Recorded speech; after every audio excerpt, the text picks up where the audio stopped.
Does your deadlift technique feel inconsistent every workout? Today we're going to be going over basic tips that can be applied to beginners all the way up to advanced powerlifters. We're going to be talking about the Sumo deadlift setup and execution.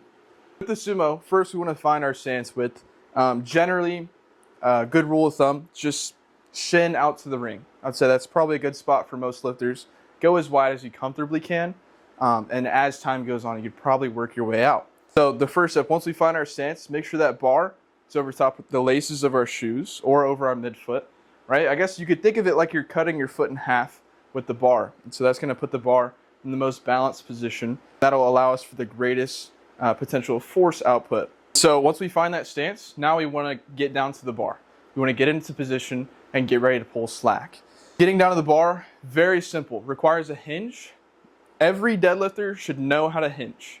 With that hinge, we're creating a neutral spine and we're sliding the hips back. Once we have hinged down to the bar, then we want to bring our knees forward just a little bit to get us down the rest of the way to the bar.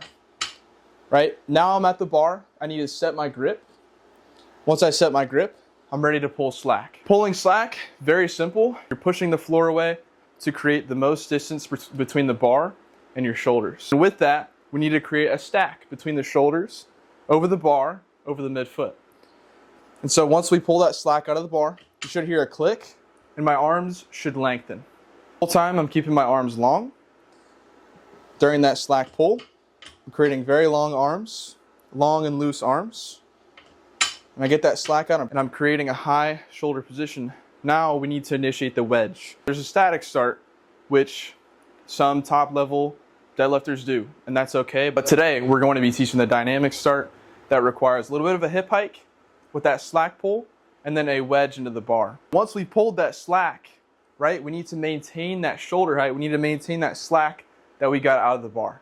So while maintaining that hip angle, we're going to bring the hips closer to the bar. So with the wedge, a good rule of thumb is if you pulled enough slack out of the bar, by the time you wedge into the right position, the bar should begin coming up off the floor. And so with that slack pull, if you haven't pulled enough slack, you're gonna probably over wedge. Now that we've pulled the slack, now that we've wedged into the bar, we're going to be initiating the pull. So you can think of it as two steps: a leg press off the floor and a hip thrust at lockout.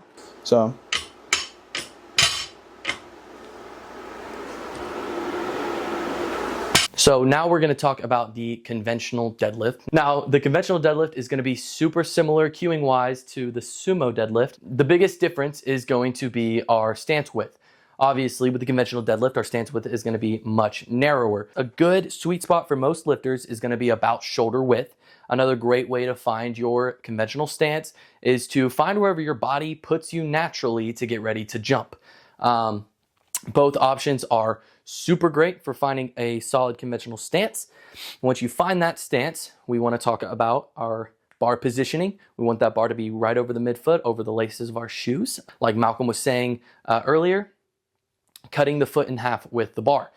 Once you have found that stance and that bar positioning, we are ready to hinge down to the bar, which, just like sumo, is just a push of the hips back. Once you are hinged down, if you need any farther to get down to the bar, you just slightly push those knees forward. So now that we are down at the bar, we are ready for our slack pull and the initiation of the pull. Remember, the slack pull is just pressing the floor away to create distance between the bar and our shoulders. So we press the floor away to bring that slack out, and then keeping the heightened shoulder position, we bring the hips in for the wedge, and the leg press to initiate the pull with a hip thrust to lock out. Squeezing the glutes at the top, having everything fully locked out to competition standard, waiting for the down command, and you've finished your lift. So now that we have talked about the differences between the conventional and the sumo deadlift and how to execute each version of the deadlift, we can talk about setting our grip. So the most optimal way that we're going to be able to find our grip is pretty much the same between both sumo and conventional. Simply, you're just going to let your arms kind of hang wherever they naturally go. This positioning's more than likely going to be the most optimal place for your arms to get the greatest distance between your shoulders and the bar. Now, there are a couple different variations that people will use in the deadlift. Some sumo pullers might have their hands a little closer in, maybe on the smooth, a little farther in. Reasoning of doing this is just to avoid any kind of quad drag, hands dragging up the quads. However, it can make locking out the shoulders a bit more difficult.